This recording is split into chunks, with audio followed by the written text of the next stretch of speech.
Pero ¿qué es lo que realmente sucedió ayer en la Suprema Corte de Justicia de la Nación? ¿Qué es lo que aprobaron los ministros? Y con esta resolución que ayer reconocimos y que en este momento David Vicenteño nos daba a conocer, ¿qué va a pasar? Porque a veces es muy complejo este tema y escuchamos voces por acá, voces por allá. Pero para conocerlo exactamente qué es lo que va a suceder, cómo nos podría afectar como ciudadanos de pie, le agradezco mucho. Se encuentra en la vía telefónica Óscar Ocampo, quien es coordinador de energía en el Instituto Mexicano para la Competitividad, el IMCO. Óscar, ¿cómo estás? Muy buenos días. ¿Qué tal, Wendy? Buenos días. Gracias. Pues Óscar, a ver, vamos a verlo por pasos, vaya, para que, si eres tan amable, pues nos des a entender y comprendamos mejor qué es lo que está pasando en términos de la ley de la industria eléctrica. Lo que vimos y escuchamos el día de ayer en la Suprema Corte de Justicia de la Nación, ¿hacia dónde va encaminado? ¿Qué es lo que va a pasar? Lo que pasó ayer fue que recordemos que en marzo del año pasado se aprobó una serie de reformas a la ley de la industria eléctrica que buscaban beneficiar a la Comisión Federal de Electricidad sobre los productores privados. ¿En qué consistían estas reformas? Eran 4 grandes cambios. El primero es que se cambiaba el orden de despacho, es decir, la prelación mediante la cual el SENACE, que es el operador del sistema eléctrico en México, decide qué centrales, en qué momento inyectan su energía a la red, para beneficiar a las centrales de combustibles fósiles, con una cosa que se llaman los contratos de cobertura con compromiso de entrega física. Estos contratos benefician en primer lugar a las centrales de combustibles fósiles, la CFE, así es que invierte el orden en el cual funciona el despacho eléctrico en México. Hoy por hoy, ¿cómo funciona? O antes de esta reforma, ¿cómo funcionaba? En cada nodo del sistema eléctrico, quien tiene el costo más bajo es el primero que inyecta su energía a la red. Ahí te genera un incentivo a la eficiencia, ¿no? A reducir costos y es un círculo virtuoso. Aquí, ¿qué es lo que se cambia? En lugar de quien tenga el costo más bajo, las centrales de los CFE serían las primeras en inyectar esa energía a la red. El segundo gran cambio es que existe un instrumento que se llama los certificados de energía limpia, que se hicieron para promover las inversiones en energías renovables durante la reforma de 2013-14. Ahora, lo que sea, y cada planta que pueda obtener certificados de energía limpia tiene que haberse instalado después de la apertura del sistema, del sector. Por una razón muy sencilla, porque se trataba de un incentivo a la inversión. Con esta reforma se cambia ese incentivo para que cualquier central, sin importar el tipo de tecnología ni el año de inauguración, pueda tener certificados de energía limpia. Es decir, una hidroeléctrica que inauguró probablemente López Mateos en 1960 podría en principio obtener un certificado de energía limpia, lo cual desvirtúa por completo este incentivo a la inversión.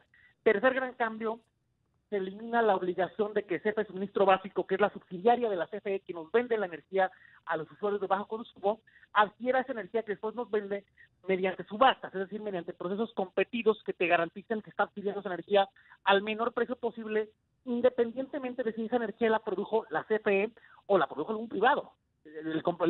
Lo importante ahorita es que se adquiera la energía al menor costo posible. La reforma lo que cambia es que le permite a CFE en suscribir contratos bilaterales con sus propias generadoras sin que necesariamente esto responda a condiciones de eficiencia o de menores costos. O sea, así es que se elimina el incentivo para comprar la energía más barata y luego revendernos esa energía. O sea, tiene un costo en primer lugar para las finanzas públicas. Y en cuarto lugar, se faculta a la CRE para revocar los permisos de autoabasto. El autoabasto son estas sociedades que antes de la apertura del sector se asociaban 3 empresas, digamos, ponen una central eléctrica que alimente esas 3 empresas. Y lo que hace esta reforma es que faculta a la CRE para revocar los permisos de autoabasto que se hayan obtenido mediante fraude a la ley. ¿Cuál es el problema con esto? Que es tan ambigua esta redacción de mediante fraude a la ley que se abre un margen muy grande para la arbitrariedad en el regulador al momento de revocar permisos, y esto no hace más que abonar a la incertidumbre jurídica en la que vive el sector eléctrico desde hace algunos años. Así que estos son los 4 grandes cambios que ayer no obtuvieron la mayoría calificada de 8 de 11 ministros para declararse inconstitucionales. Entonces ahora, en principio, pueden ser implementados, aunque queda la vía de los amparos, ¿no? Es decir, las empresas que sientan que se están vulnerando sus derechos todavía pueden ampararse y todavía quedan sus suspensiones, mínimo hasta este momento todavía quedan suspensiones contra la implementación de esta ley.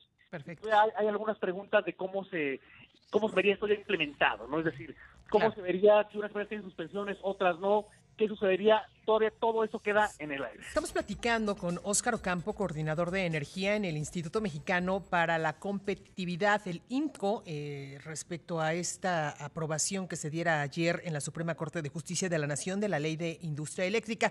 Pero, Óscar, si me permites, antes de continuar con esta plática, vamos a escuchar el audio del presidente Andrés Manuel López Obrador, quien destacó lo que sucedió ayer en la Suprema Corte, lo calificó como un triunfo. Vamos a escucharlo. La resolución de la Suprema Corte de declarar constitucional la ley eléctrica fue una decisión histórica, patriota, en beneficio del pueblo de México, en beneficio de la nación. No queríamos hablar mucho antes de la importancia de que la Corte resolviera sobre este asunto, porque sabíamos de la trascendencia y lo que le interesaba al grupo que estaba abusando del marco legal que se construyó durante el periodo neoliberal para destruir a la Comisión Federal de Electricidad y tener como rehenes a todos los consumidores para hacer jugosos negocios, para lucrar. Se reparó el daño, se protegió a la gente. Por eso estoy muy contento. Pues Óscar, ya nos hacías un recuento de lo que sucedió el día de ayer y bueno, la posibilidad de quienes estén pues en desacuerdo con lo que se aprobó ayer en la Suprema Corte de Justicia de la Nación puedan recurrir a la vía de amparo. Pero ahora yo te preguntaría, esto por lo que hace al tema de las empresas, de las grandes industrias. Pero ¿qué pasa con el ciudadano, insisto mucho en este tema, con el ciudadano de pie? ¿Qué tanto nos puede beneficiar o afectar lo que sucedió ayer en la Suprema Corte? Es la pregunta más importante probablemente, ¿no? Y tanto la reforma, que ahorita hay dos iniciativas, bueno, dos cambios importantes, ¿no? Por un lado está la reforma a la ley de la industria eléctrica, por otro lado está la iniciativa constitucional que está en la Cámara de Diputados. Y una cosa que comparten las dos iniciativas, bueno, una ya es reforma, por supuesto, es que al beneficiar a la CFE, o sea, al aumentar de forma artificial la participación de mercado de la CFE, ¿y a qué me refiero con artificial? A que no está respondiendo a consideraciones de eficiencia, económicas, técnicas, sino a un cambio legal que resulta que le beneficia para que CFE despache más centrales. Ok, ¿qué pasa con eso? Resulta que CFE tiene costos mucho más elevados que las energías renovables, por ejemplo, solares y eólicas. Entonces, estamos hablando de que se incrementaría el costo de generación, de generar la energía eléctrica, y eso tiene un impacto en el costo total de la electricidad, ¿no? Sí. Así es que, ¿y quién absorbe ese costo? Esa es más bien la pregunta. Ahí hay dos opciones. Recordemos que el 97% del consumo residencial en México se encuentra subsidiado. Este año, por ejemplo, el presupuesto de egresos de la Federación contempla 73,000 millones para que Hacienda le compense las pérdidas por subsidio a Comisión Federal de Electricidad.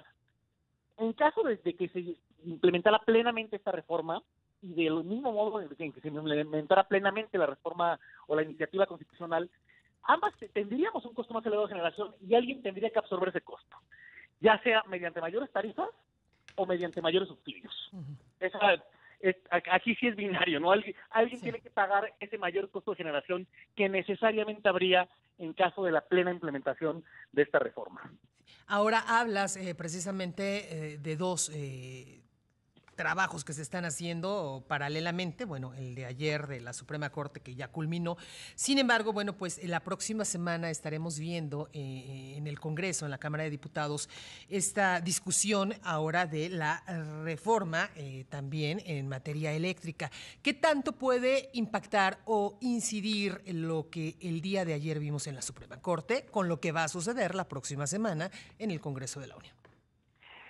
Aunque las dos iniciativas, bueno, la reforma y la iniciativa que se encuentra en el Congreso, comparten el objetivo, por ejemplo, de reconstituir los antiguos monopolios del Estado, comparten el objetivo de limitar la participación privada, hay una diferencia en alcance.